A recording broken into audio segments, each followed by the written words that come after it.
नमस्कार मित्रों, आज की तारीख है 15 जून 2014 रविवार।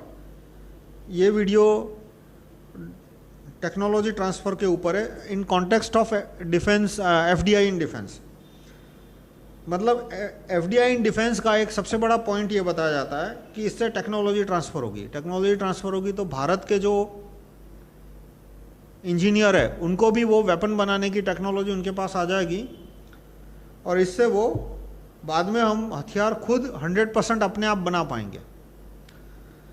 तो इसमें पहले तो यह है कि जो वेपन डिफेंस डिपार्टमेंट की जितनी भी कंपनियां हैं, अमेरिका की, फ्रांस की, अमेरिका की जितनी भी कंपनियां हैं वो अमेरिका के गवर्नमेंट के अंडर में है। जैसे वेपन मैन्युफैक्चरिंग कंपनी है लॉकहीड मार्टिन, तो उसको चेयरमैन को पानी भी पीना हो तो यूएस गवर्नमेंट की परमिशन के बिना वो नहीं पी सकता। यूएस गवर्नमेंट ने इतने सारे कॉन्ट्रैक्ट साइन करके रखे, इतना सारा पैसा देते हैं वो कंपनियों को रिसर्च के लिए, फाइनल प्रोडक्ट मैन्युफैक्चरिंग के लिए, कि ये कंपनियां गवर्नमेंट की परमिशन के बिना कुछ नहीं कर सकती। तो जब ये टेक्नोलॉजी ट्रांसफ़र का कॉन्ट्रैक्ट साइन करेगी तो उसमें ब्लैक एंड वाइट में लिख देगी कि सब्जेक्ट टू यूएस रूल्स, कि subject to laws made by US government. अब वो कॉन्ट्रैक्ट, पहले तो देखो भारत की कंपनियां जो एफडीआई का कॉन्ट्रैक्ट साइन करेगी कोई गारंटी नहीं है कि वो भारत की पब्लिक को दिखाएगी। जैसे मैं आपको एग्जांपल दूं कि वेस्ट बंगाल गवर्नमेंट ने जो टाटा नैनो के साथ एग्रीमेंट किया उसकी कॉपी पब्लिक को नहीं दी गई। इसी तरह से गुजरात गवर्नमेंट ने भी टाटा नैनो के साथ जो एग्रीमेंट किया उसकी कॉपी भारत की पब्लिक को, गुजरात की प्रजा को नहीं दी गई। उसमें क्या लिखा था, कोई कहते हैं कि उसमें सिर्फ 1% लोन दी, कोई कहते थे 1% इंटरेस्ट पे लोन दी। अब जो भी है, ये लॉ है वो दिखते नहीं है को। अब भारत सरकार ने जो कॉन्ट्रैक्ट किया था transfer of power agreement Britain सरकार से 1947 में, उसकी भी कॉपी मुझे नेट पे नहीं मिल रही। तो ऐसे में यदि कॉन्ट्रैक्ट में एक लाइन लिख दी गई कि subject to rules made by US government, तो आखिरी दिन में मान लो यूएस सरकार लॉ बना देती है कि ट्रांसफर ऑफ टेक्नोलॉजी नहीं होगा, तो जो अमेरिकन कंपनी भारत में आई है या जापान की कंपनी भारत में आई है, लॉकहीड या जो भी है, जेट, बोइंग जो भी है, वो आखिरी मोमेंट पे वो अमेरिका का कानून बता के हाथ खड़े कर देगी कि देखो हमने तो कॉन्ट्रैक्ट में लिखा था subject to US rule, laws and regulations. अब जो फ्रांस की कंपनियां है वो फ्रेंच गवर्नमेंट के अंडर में है, ब्रिटेन की कंपनी ब्रिटिश गवर्नमेंट के अंडर में, और वो सब अमेरिका की गवर्नमेंट के अंडर में कैसे हैं कि वो सब कंट्री है वो नेटो के अंडर में है। और नेटो में मतलब जो नेटो डिसीजन लेता है वो सारी गवर्नमेंट के ऊपर बाइंडिंग बन जाता है, और नेटो में अमेरिका ही डिसीजन लेता है सारे डिसीजन नेटो के नाम पे। तो नेटो, जब नेटो मान लो ब्रिटेन की कंपनी ने भारत में हथियार बनाने शुरू किया और नेटो एक रेजोल्यूशन पास करता है कि इतनी चीज़ों पे टेक्नोलॉजी ट्रांसफर नहीं होगा, तो यूएस गवर्नमेंट भी आ रही, यूके की गवर्नमेंट भी वो लॉ बना देगी। तो यूके की कंपनी है, भारत में जब टेक्नोलॉजी ट्रांसफर की बात आएगी 5 साल के बाद, तब वो कानून बता देगी कि देखो कॉन्ट्रैक्ट में लिखा है कि subject to UK laws and regulations, और यूके गवर्नमेंट ने लॉ पास किया है कि ये टेक्नोलॉजी ट्रांसफर नहीं होगी, ये नहीं होगी। दूसरा, मैंने एक जनरल आर्ग्यूमेंट जो कि पिछले वीडियो में बताई कि टेक्नोलॉजी है वो कागज पे नहीं होती, वो दिमाग में होती है, स्किल। और वो स्किल कब आती है? कंपटीशन से आती है। तैरने की स्किल आदमी को किताब पढ़ने से या पावर पॉइंट स्लाइड पढ़ने से नहीं आती। वो आदमी जब डूबने की नौबत आए तभी वो तैरना सीखता है, तभी उसमें वो तैरने की स्किल आती है। टेक्नोलॉजी की स्किल कब आती है? जब एक कंपनी के अंदर इंजीनियर है, वो कंपनी डूब रही है, डूबती हुई बचाने के लिए उन्हें प्रोडक्ट इंप्रूवमेंट करने की ज़रूरत है, वो दिन रात बैठते हैं कि कैसे हमारा प्रोडक्ट इंप्रूव किया जाए, और वो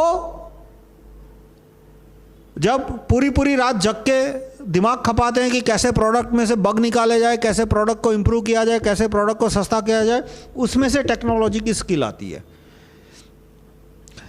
भारत में जो एफडीआई की कंपनी आएगी वो कॉम्पिटिटिव एनवायरनमेंट नहीं आएगी, वो तो पहले से कॉन्ट्रैक्ट साइन करा के आएगी कि भाई मिनिमम हमको इतनी मार्केट मिलनी चाहिए।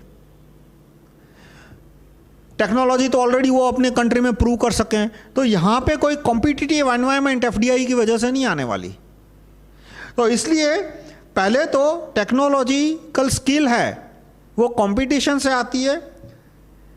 सिर्फ यूएस की कंपनी ब्लैक बोर्ड पे डायग्राम ड्रॉ कर दे कि ये लो तुम्हारे इंजीनियर को सामने हमने ड्राइंग बता दिए सारे, उससे कोई ट्रांसफ़र नहीं होने वाला।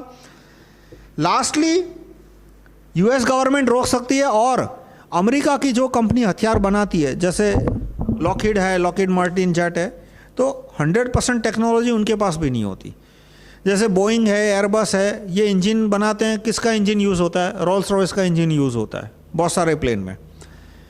तो उनके पास प्लेन बनाने की टेक्नोलॉजी है लेकिन इंजन बनाने की टेक्नोलॉजी रोल्स रॉय के पास है। यानी एक जो कॉम्प्लेक्स वेपन है, फाइटर प्लेन जैसा कॉम्प्लेक्स वेपन है, उसमें 50 छोटी मोटी कंपनियों की टेक्नोलॉजी पड़ी है। फाइनल प्रोडक्ट बनाया बोइंग ने, एयरबस ने, राफेल ने, जगुआर ने, किसी एक कंपनी ने फाइनल प्रोडक्ट बनाया। पर उस कंपनी के पास भी जो अंदर 50 कंपनियों के कलपुर्जे है, पार्ट्स है, उसकी टेक्नोलॉजी नहीं है। तो हम अब क्या 50 कंपनियों से एफडीआई करेंगे? और बोइंग है वो जब टेक्नोलॉजी ट्रांसफ़र करेगा तो स्पेयर पार्ट की टेक्नोलॉजी वो सिर्फ डिज़ाइन डायग्राम अधिक से अधिक दे देगा, लेकिन अधिकतर स्पेयर पार्ट है उसकी तो मैन्युफैक्चरिंग इंडिया में होने ही नहीं वाली। वो स्पेयर पार्ट तो इंपोर्टेड ही बाहर आएंगे, जो चिप्स है वो तो बाहर ही आएगी, अधिकतर पीसीबी भी बाहर से आएगी। तो इस तरह से रियल सेंस में कोई टेक्नोलॉजी ट्रांसफ़र नहीं होगा। और यूएस गवर्नमेंट क्यों टेक्नोलॉजी ट्रांसफ़र नहीं होने देगी?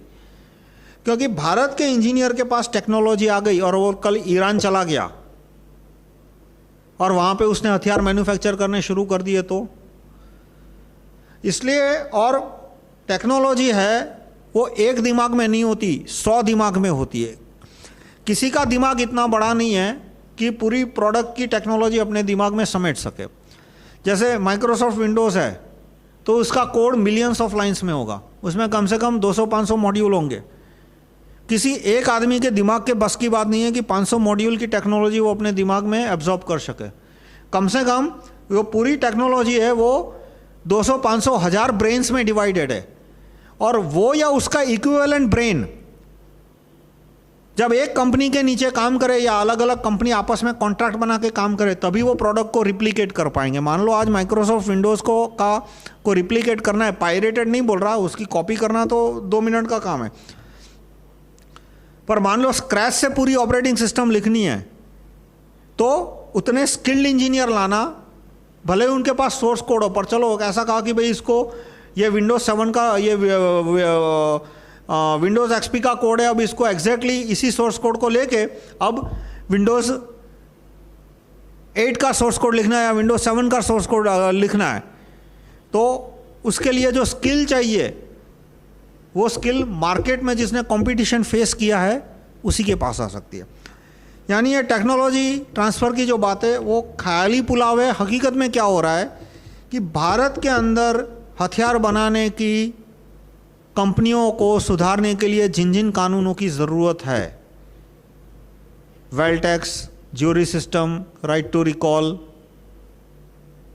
DDMR-CMA, डी लाइसेंसिंग, वो एक भी कानून नरेंद्र मोदी की सरकार को नहीं लाने। वो एक भी कानून नहीं लाने जिससे कि भारत की कंपनियों की हथियार बनाने की क्षमता सुधर सके। कांग्रेस ने भी नहीं लाया, अरविंद आम आदमी पार्टी भी ये सारे कानूनों का विरोध कर रही है। और अब कैसे इस बात को ढका जाए कि भारत में हथियार बनाने की क्षमता इंप्रूव नहीं करनी, इसलिए ये FDI का नाटक हो रहा है कि देखो हम भारत में हथियार बनाने की क्षमता लाएंगे कैसे, विदेशी कंपनियों को आने से। और फिर कि भाई विदेशी कंपनी आएगी कल चली जाएगी तो क्या नहीं, टेक्नोलॉजी ट्रांसफ़र भी होगा ताकि कल चली जाए तो हम खुद अपने आप पे हथियार बना सके। ये सारी बातें लोकल लॉस को इम्प्रूव करने की जो डिमांड है उसको किल करने की, कैंसिल करने की नाटक है। Thank you.